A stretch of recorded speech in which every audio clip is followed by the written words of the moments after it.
আসসালামু আলাইকুম প্রিয় দর্শকবৃন্দ।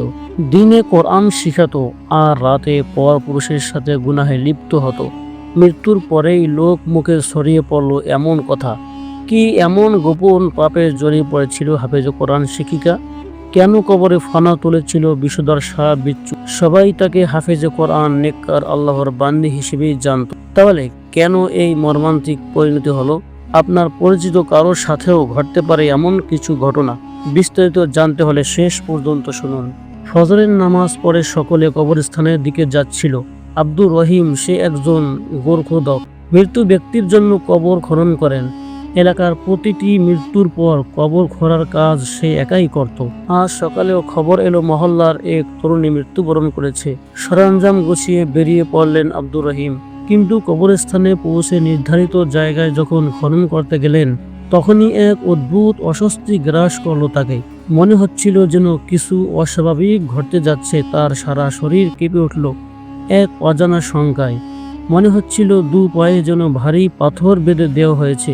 তাকে আগেই জানিয়ে দেওয়া হয়েছিল মৃত তরুণী একজন হাফেজ কোরআন, তাই পরিবারের পক্ষ থেকে বলা হয়েছিল যেন দ্রুত কবর খনন শেষ করে, যাতে দাফন বিলম্ব না হয়। আব্দুর রহিমের বয়স আনুমানিক 35 থেকে 40-এর মধ্যে। মেয়েটির মৃত্যু সংবাদ শুনে আব্দুর রহিম বললেন, ইন্না লিল্লাহি ওয়া ইন্না ইলাইহি রাজিউন। সে নিজেই বলতে লাগলো, হে আল্লাহ, আমি বিশ্বাস করি এই মেয়ে ছিল তোমার এক নেক বান্দি। আমার সৌভাগ্য, আমি তার কবর খুঁড়তে পেরেছি। এই কাজের উছিলায় তুমি আমার সমস্ত গুনাহ মাফ করে দাও। সে কবর খনন করা শুরু করলো, কিন্তু মনের ভেতর অস্থিরতা কিছুতেই কাটছিল না। এর আগে বহু কবর খনন করেছে সে, কিন্তু এমন অনুভূতি কখনো হয়নি। মাটি ছিল অসম্ভব শক্ত, কোদাল চালালে যেন পাথর উঠে আসছে। সে ভাবলো হয়তো জায়গাটা এমনই পাথরে, তাই সিদ্ধান্ত নিল একটু পাশের দিক থেকে খুঁড়বে। কিন্তু সেখানেও যা দেখলো তাতে আব্দুর রহিম কেঁপে উঠল, ঘামতে লাগলো প্রচন্ডভাবে। কপাল থেকে ঘাম মুছলো হাতা দিয়ে, আর বিড়বিড় করে বলতে লাগলো, হে আল্লাহ, এটা কি দেখছি? আমি কিছুই তো বুঝতে পারছি না। আব্দুর রহিম নিজেই বলছিল, এই কবরস্থানে আমি শত শত কবর খুঁড়েছি, কিন্তু এমন দৃশ্য কখনো দেখিনি। তার বুকে ধরফরানি বেড়ে যাচ্ছিল, ভয়ে চেপে বসেছিল পুরো শরীর। গভীর শ্বাস নিতে নিতে সে এক পাশে বসে কপালে ঘাম মুছছিল। সময় যেন থমকে গিয়েছে। ঠিক তখনই কবরস্থানে প্রবেশ করলো সেই হাফিজে কোরআন মেয়েটির জানাজা।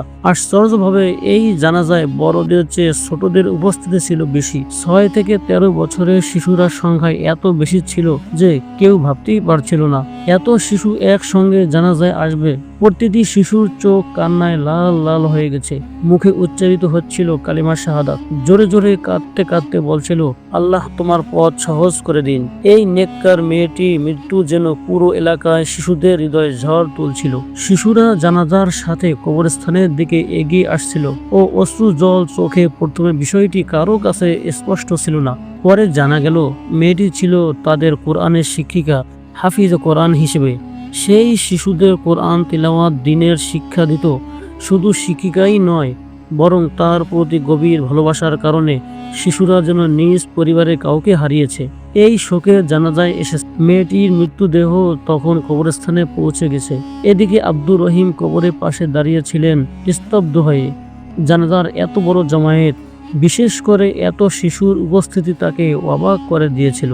সে নিজেও ভাবছিল, এই মেয়েটি নিশ্চয়ই খুবই পরহেজগার, নেককার, না হলে জানাজায় এমন ভিড় হতো না। কিন্তু তখনও তার ভিতরটা কাঁপছিল। কবরের ভেতরে কিছু যেন ঠিক নেই, এই চিন্তায় সে অস্থির হচ্ছিল। তার মুখ থেকে শুধু বের হচ্ছিল, আস্তাগফিরুল্লাহ, আস্তাগফিরুল্লাহ। মেয়েটিকে যখন কবরে নামানো হচ্ছিল, তখন হঠাৎ মাটি কেঁপে উঠল। মনে হচ্ছিল মাটির নিচে কিছু আছে। লোকেরা ভয় পেয়ে গেল। ঠিক তখনই এক বিশাল কালো 2 মুখওয়ালা সাপ বেরিয়ে এলো কবর থেকে। সরাসরি মৃত্যুদেহের দিকে এগিয়ে আসছিল, যেন কামড়াতে যাচ্ছে। লোকেরা আতঙ্কে চিৎকার করে উঠল। সঙ্গে সঙ্গে মৃত্যুদেহকে কবর থেকে তুলে আনা হলো। সাপটি কবরেই ঘুরতে লাগলো। শুধু সাপই নয়, সঙ্গে ছিল বিষাক্ত বিচ্ছু। এই দৃশ্য দেখে সবাই শিহরে উঠল। চারদিকে চিৎকার, সাপ সাপ। বেরিয়ে এলো কবর থেকে। মানুষ বলছিল, এ তো হাফিজে কোরআন মেয়ে ছিল, তাহলে এমন ভয়ানক শাস্তি কেন? সে তো শিশুদের কোরআন শিখাতো, দিনের পথ দেখাতো। কি এমন গুনাহ করেছিল সে, যার কারণে কবর থেকেই সাপ আর বিচ্ছু বেরিয়ে এলো। মানুষের মধ্যে কানাঘুষা শুরু হয়ে গেল। জানাজায় যারা এসেছিল তারা কেউ কবরের কাছে এগিয়ে যেতে চাইল না। মেয়েটিকে দাফন করবে কি? শেষমেশ আব্দুর রহিমকে বলা হলো, তুমি আরেকটা কবর খোঁড়ো। আব্দুর রহিম দ্বিতীয় কবর খুঁড়তে শুরু করলেন, কিন্তু এবারও একই দৃশ্য। কবরে মাটি খুঁড়তেই বেরিয়ে এলো এক বিষধর সাপ আর বিচ্ছু। তখন উপস্থিত দুই ব্যক্তি সিদ্ধান্ত নিলেন তাদের এই ঘটনায় একজন আলেমের কাছে তুলে ধরা উচিত। তারা ছুটে গেলেন এলাকার এক বিখ্যাত আলেমের দরবারে। সে সময় আলেম সাহেব খানকায় বিশ্রাম নিচ্ছিলেন। যদিও এটি তার বিশ্রামের সময় নয়, মাঝে মাঝে শরীর খারাপ থাকলে তিনি কিছুটা বিশ্রাম নিতেন। তিনি ছিলেন একজন বুজুর্গ, যিনি সারা জীবনের বড় একটা অংশ ব্যয় করেছেন ইসলামী শিক্ষা ও তাজকিয়ার পথে।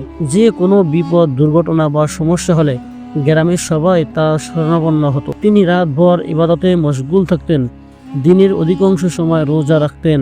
তার নেককারি ও তাকওয়া পুরো এলাকায় বিখ্যাত ছিল। তাই ঘটনাটি জানার পর সেই দুইজন ব্যক্তি দ্রুত দৌড়ে মসজিদে এসে ঢুকে পড়েন। আলিম সাহেব তখন বিশ্রাম নিচ্ছিলেন, কিন্তু তাদের মুখে আতঙ্ক আর উদ্বেগের ছাপ দেখে তিনি উঠে বসেন। তিনি জিজ্ঞেস করলেন, কি হয়েছে? তারা কবরস্থানে যা যা ঘটেছে সব খুলে বলেন। তাদের বর্ণনা শুনে আলিম সাহেবের চোখ বিস্ময়ে বড় হয়ে গেল। তার মুখ থেকে বারবার বের হচ্ছিল, আস্তাগফিরুল্লাহ, আস্তাগফিরুল্লাহ। মূলত আলেম সাহেব তখন কিছু কাজে নিজ বাড়িতে ব্যস্ত ছিলেন, তাই মেয়েটির মৃত্যুর খবরটা জানা ছিল না। তিনি তখনই বললেন, আমাকেও কবরস্থানে নিয়ে চলো। আমি নিজ চোখে না দেখে কিছু বিশ্বাস করতে পারছি না। তিনি কবরস্থানে পৌঁছানোর সঙ্গে সঙ্গে সেখানে ভিড় করা লোকজন রাস্তা ছেড়ে দিল। তিনি মনে মনে দুরূদ শরীফ পড়তে শুরু করলেন এবং দোয়া করলেন, আল্লাহ তুমি তাকে মাফ করো। এমন কি ঘটেছে? তিনি একবার মৃতদেহের দিকে, আরেকবার আশপাশে দাঁড়িয়ে থাকা লোকজনের দিকে তাকালেন। শিশুরা এক পাশে দাঁড়িয়ে ছিল, কিন্তু কেউই মৃতদেহের ধারে কাছে যাচ্ছিল না। যখন তিনি কবরের ভেতর তাকালেন, তখন এক ধরনের শিহরণ ছড়িয়ে গেল তার শরীর জুড়ে। একজন লোক এগিয়ে এসে সালাম জানিয়ে বললেন, হুজুর, আমি কিছু আরজ করতে চাই। প্রথম যে কবর খোঁড়া হয়েছিল সেখানে শুধু পাথর আর ধারালো কাকর ছিল। দ্বিতীয় কবর খুঁড়তেই বেরিয়ে এলো বিশাল এক কালো সাপ। সবাই ভয় পেয়ে গেল। তারপর 3বার কবর খোঁচা হয়েছিল, কিন্তু প্রতিবারই বেরিয়ে আসছিল ভয়ঙ্কর সাপ আর বিচ্ছু। মৌলানা সাহেব চোখ বন্ধ করে কিছুটা পেছনে সরে যান, কারণ তখনও কবরের ভেতর ঘুরছিল সেই সাপ। কবরের দেয়াল ও কেঁপে উঠেছিল, যেন সেখান থেকে বেরিয়ে আসছে আরও বিষধর প্রাণী। এই দৃশ্য দেখে আলেম সাহেবের চোখে পানি চলে আসে। তিনি উচ্চস্বরে আল্লাহর জিকির করতে শুরু করলেন। তখন উপস্থিত মানুষজন মেয়েটির জীবন সম্পর্কে তাকে জানাতে লাগলো। সে হাফিজে কোরআন ছিল, শিশুদের কোরআন পড়াতো, দিনের শিক্ষা দিত, কিন্তু এখন মৃতদেহ পড়ে আছে কবরস্থানে, অথচ কোথাও ঠাঁই হচ্ছিল না। ঠিক তখনই আলেম সাহেব বললেন, এই মেয়েটিকে মসজিদে নিয়ে চলো। এই কথা শোনার পর লোকজনের মধ্যে ফিসফিসানি শুরু হয়ে গেল। আসলে ব্যাপারটা কি? এমন কি গুণ আছে যা সে করেছিল, যার কারণে আল্লাহ এমন কঠিন আযাব দিয়েছেন? মেয়েটির মৃতদেহ মসজিদে স্থানান্তর করা হলো। তখন প্রায় 700 লোক মসজিদে জড়ো হয়েছিল। মানুষ নিজেদের মতো করে ব্যাখ্যা দিচ্ছিল। একজন বলল, আমরা তো তাকে খুব নেককার ভাবতাম। আরেকজন বলল, হাফেজা হয়েও ছেলেদেরকে এনে তার ঘরে কোরআন শেখাতো, তাই হয়তো এই শাস্তি। এই কথা শুনে অপর ব্যক্তি বলল, না না, সে তো অপ্রাপ্ত বয়স্ক ছেলেদের শিক্ষা দিত, যাদের বয়স 6 থেকে 10 বছর। কিন্তু হয়তো সেখানেই ছিল গুনাহের কোনো কারণ ঠিক তখনই আলেম সাহেব মসজিদে প্রবেশ করলেন। মুহূর্তেই পুরো পরিবেশ নিস্তব্ধ হয়ে গেল। সবাই দাঁড়িয়ে পড়ল। মেয়েটির মৃতদেহ তখন এক মহিলা হাকিমার তত্ত্বাবধানে দেওয়া হলো। বলা হলো, তার শরীর পরীক্ষা করা হোক, দেখা হোক এমন কি গুনাহ করেছিল সে, যার কারণে এমন আযাব নেমে এসেছে। মানুষজনের মধ্যে আবারও কৌতূহল শুরু হয়ে গেল, এই মেয়েকে আদৌ দাফন করা যাবে কি? তো যেসব ঘটনা ঘটছে তাতে মনে হচ্ছে সে হয়তো কোনো বড় গুনাহগার ছিল, নইলে মাটি তাকে গ্রহণ করছে না কেন? এইসব শুনে আলেম সাহেব গম্ভীর স্বরে বললেন, চুপ হয়ে যাও। কার মর্যাদা আল্লাহর দরবারে কতটুকু, কে গুনাহগার কে নেককার, এটা শুধু আল্লাহ তাআলাই ভালো জানেন। আমাদের কাজ হচ্ছে নিজেদের আমল ঠিক করা, অন্যের উপায় রায় দেওয়া নয়। এই কথা শোনার পর সবাই চুপ হয়ে গেল। তবে মনের গভীরে একটি প্রশ্ন ঘুরপাক খেতে লাগলো। একজন হাফিজে কোরআনের মেয়ের কবর থেকে সাপ আর বিচ্ছু কিভাবে বের হতে পারে। ঠিক তখনই ছোট ছোট ছাত্রীরা বলতে লাগলো, সে কখনোই আমাদের উপর হাত তোলেনি, উনি সব সময় মিষ্টিভাবে কথা বলতেন, আমাদের দোয়া করতেন। সব শিশুর মুখে একই কথা, চোখে প্রশান্তি, মুখে প্রশংসা।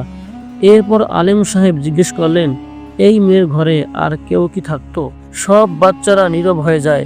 তারপর একে একে বলতে শুরু করে, না না হুজুর, এমন কিছুই না, উনি খুব ভালো ছিলেন, আমরা তো আমাদের প্রথম হরফটাই তার কাছ থেকে শিখেছি। তখন দুজন ব্যক্তি এগিয়ে এসে বললেন, না হুজুর, তার মা বাবা অনেক আগেই ইন্তেকাল করেছেন, তিনি একাই থাকতেন, আমাদের জানামতে সে কোনো খারাপ কাজ করছিল না, তবে হয়তো রাতের অন্ধকারে একাকিত্বে কোনো গুনাহ করে ফেলেছিলেন যা আমরা জানি না। আলেম সাহেব বিমর্ষ করলেন, এই মেয়ের চরিত্রে কোনো দাগ নেই, লোকেরা তাকে সম্মান করত, প্রশংসা করত, আর এখনই সবাই তারই নিন্দা করছে, গুনাহগার বলছে।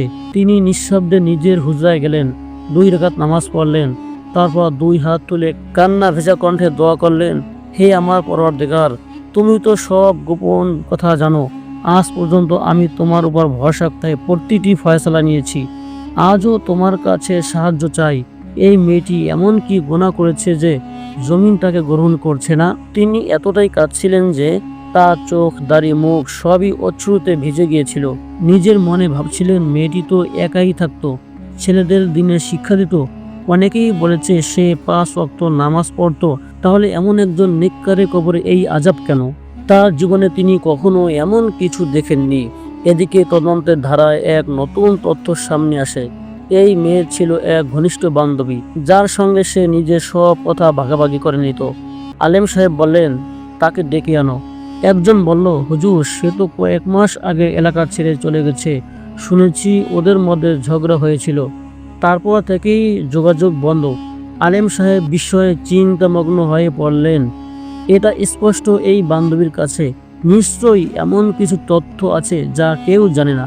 সঙ্গে সঙ্গে তিনি 2 জন বিশ্বস্ত লোক পাঠালেন সেই মেয়েকে খুঁজে আনতে। ঠিক তখনই মসজিদের বাইরে এসে উপস্থিত হলেন সেই মহিলা হাকিম, যার হাতে মৃতদেহটি দেওয়া হয়েছিল। সে একটু অস্থির ছিল, চোখে মুখে চিন্তার ছাপ। আলেম সাহেব তাকে জিজ্ঞেস করলেন, আপনি তো মেয়েটির শরীর পরীক্ষা করেছেন, কিছু জানতে পেরেছেন?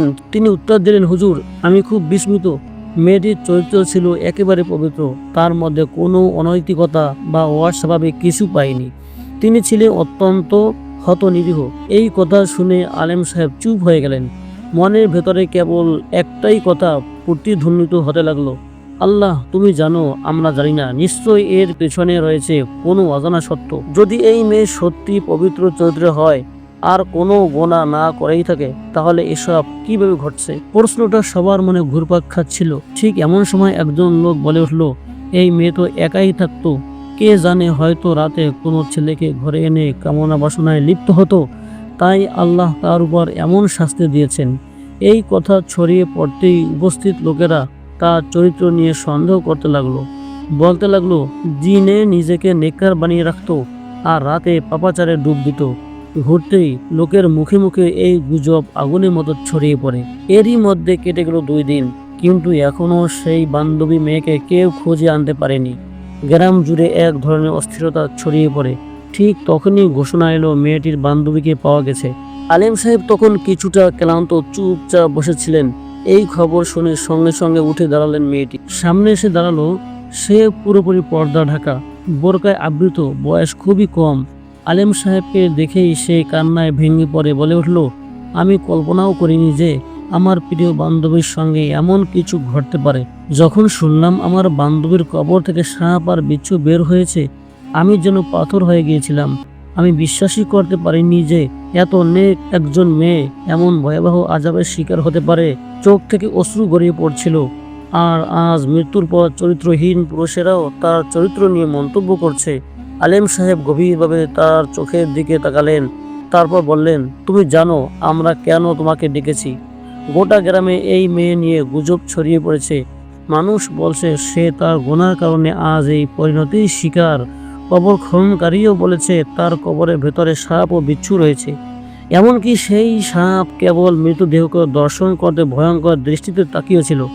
আল্লাহর ওয়াস্তে তুমি সত্যটা বলো, এই মেয়ে কি করেছিল। মেয়েটি কিছুক্ষণ চুপ করে থাকলো, তার চোখ ভেসে যাচ্ছিল অশ্রুতে। তারপর সে বলল, না, সে কোনো ব্যভিচারিণী ছিল না, সে ছিল অত্যন্ত ইমানদার একজন মেয়ে। কিন্তু সে একটি গুনাহ করছিল, একটি বড় গুনাহ, আর সেই গুনাহের কারণেই আমি তা থেকে দূরে সরে গিয়েছিলাম। আমি সম্পর্ক ছিন্ন করেছিলাম, কারণ আমি জানতাম যদি এখানে থাকি তাহলে আবার তার সঙ্গে যোগাযোগ করতে হবে। কিন্তু তার মতো মেয়ের সঙ্গে সম্পর্ক রাখা আমার পক্ষে সম্ভব ছিল না, কারণ আমার মা বাবা আমার কাছে সবচেয়ে প্রিয়। আলেম সাহেব গভীর মনোযোগ সহকারে শুনছিলেন। তিনি জিজ্ঞেস করলেন, তুমি বলো, কি সেই গোনা, কি করেছিল সে? মেয়েটি নিঃশব্দে মাথা নিচু করে কিছুক্ষণ দাঁড়িয়ে রইল। তারপর কাবা কণ্ঠে বলল, আমি খুশবুর প্রতিবেশী ছিলাম। খুশবু হচ্ছে মৃত মেয়েটির নাম। আমরা একসঙ্গে কোরআন হেফজ করেছিলাম, কিন্তু তার বাবা আগে ইন্তেকাল করেছিলেন, তাই সংসারের সব দায়িত্ব এসে পড়ে তার উপর। ঘরের অবস্থা ভালো ছিল না, তাই সে ছোট ছোট বাচ্চাদের কোরআন শেখাতে শুরু করে এবং হাদিয়া নির্ধারণ করে দেয়। ধনী পরিবারে অভিভাবকরা বছরে অগ্রিম টাকা দিতেন। তখন তার মায়ের সংসার মোটামুটি ভালো চলছিল, কিন্তু হঠাৎ তার মা অসুস্থ হয়ে পড়েন। খিঁচুনি হতো, প্রচণ্ড জ্বর হতো। আস্তে আস্তে মানসিক ভারসাম্য হারিয়ে ফেলেন। শিশুর মতো আচরণ করতেন, কিছুই মনে রাখতে পারতেন না। শুরুর দিকে খুশবু খুব কাঁদত, মায়ের যত্ন নিত, কিন্তু ধীরে ধীরে সে তার মাকে ঘৃণা করতে শুরু করে। মা ডাকলেও সে কাছে যেত না। যখন তার মা কাঁপতে কাঁপতে ডাকতেন, সে বলতো, আমি অমুক কাজ করছি। ফলে মায়ের শরীরেই প্রস্রাব পায়খানা হয়ে যেত, বিছানা ভিজে যেত, দুর্গন্ধ ছড়াতো। কিন্তু সেই দিনের পর দিন সেই বিছানা বদলাতো না। মনে পড়লে খাবার দিত, না হলে না খেয়ে পিপাসায় মায়ের শরীর নিশ্চিত হয়ে যেত। আর সে নিজে তখন শিশুদের কোরআন পড়াতে ব্যস্ত থাকত। আলিম সাহেব এই সব কথা শুনে রাগে থরথর করে কাঁপছিলেন। তার মুখ লাল হয়ে গিয়েছিল। তিনি বললেন, এই মেয়ে বাইরে সবার সঙ্গে ভালো ব্যবহার করত, নেক কাজ করত, 5 ওয়াক্ত নামাজ আদায় করত, কিন্তু প্রতিটি নামাজের পর সে দোয়া করত, হে আল্লাহ, আমার মাকে তুলে নাও, আমি ক্লান্ত হয়ে গেছি। সে বলতো, আমার মা যদি না থাকতো আমি ভালোভাবে ইবাদত করতে পারতাম, শিশুদের পড়াতে পারতাম। যখন আমি একদিন ওদের বাড়িতে গিয়েছিলাম, তখন তার মা বারবার পানি চাইছিলেন, কিন্তু সে একবারও জবাব দিল না। অবশেষে আমি নিজেই গিয়ে তার মাকে পানি দিলাম।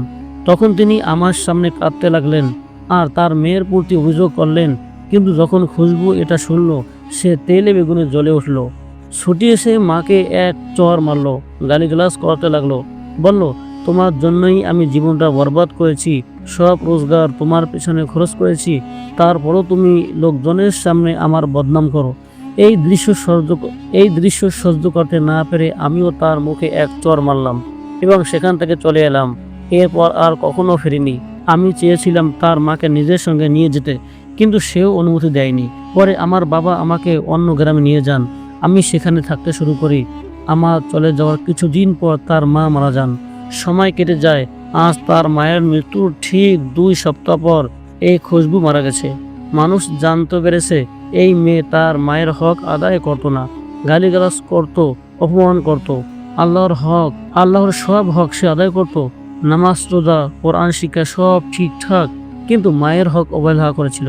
কোরআনে পাকে আল্লাহ তাআলা বলেন, তোমার মা বাবার সামনে বিনয়ী হয়ে থাকো এবং তাদেরকে পর্যন্ত বলতে দিও না। কিন্তু সে এই আয়াত ভুলে গিয়েছিল।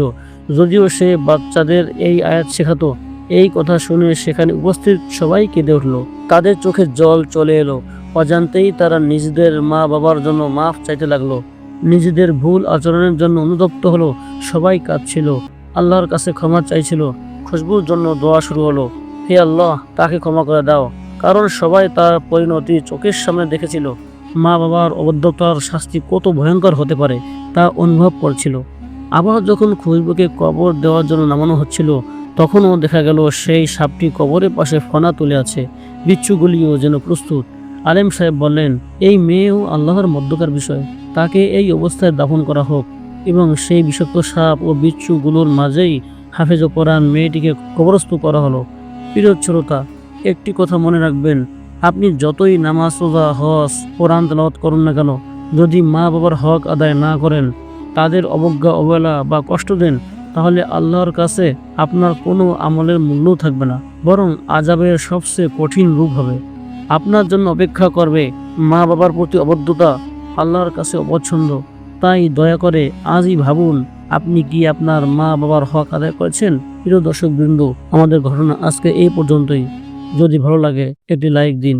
আল্লাহ হাফেজ।